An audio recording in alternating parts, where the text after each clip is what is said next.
Good morning, Mr. Chairman, members of the committee. For the record, I'm Dave Wanzenried. I have the privilege of representing Senate District 49 in Missoula. I bring to you today proudly Senate Bill 236. I think we all agree that in order for punishment to be effective, it must be swift and it must be sure. The death penalty is neither. The death penalty process prolongs the agony of the families of the victims, dragging them through an agonizing process with the prospect at the beginning that there'll be execution, and finally through a series of missteps and processes, dissatisfaction with the result, unwanted attention, no closure.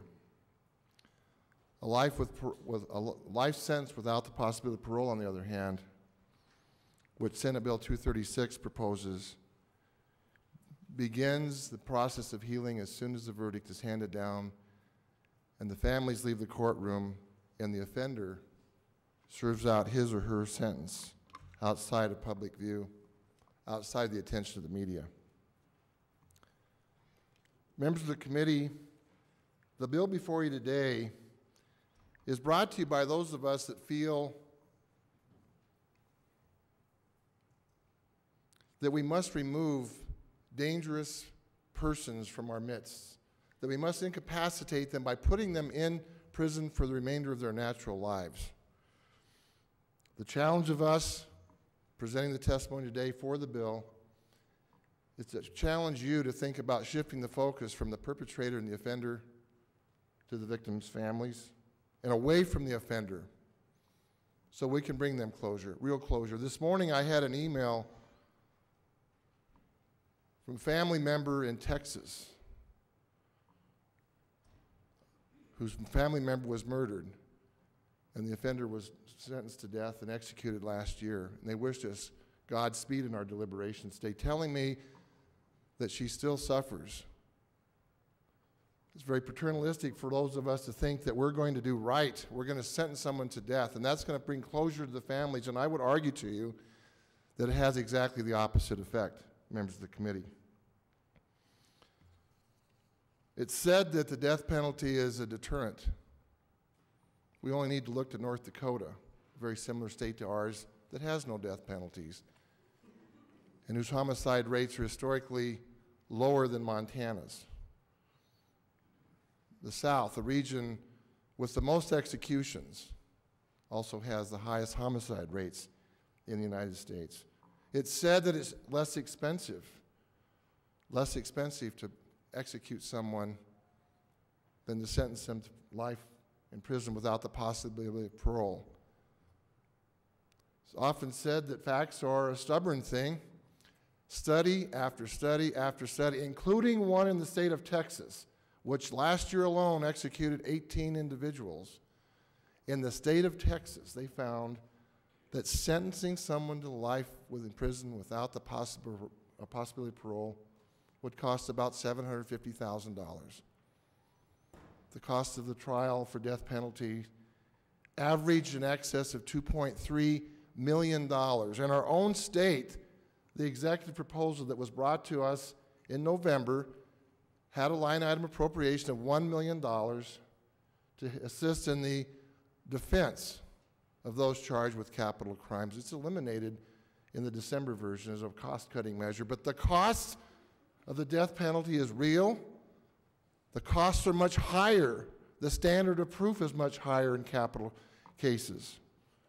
And there's a corresponding increase in cost. More pre-trial motions, more expert witnesses. It's often said, well, you know, if there's an injustice in the system, it washes itself out through the appeals process. And I need to tell you that the appeals process itself is not designed to find the flaws.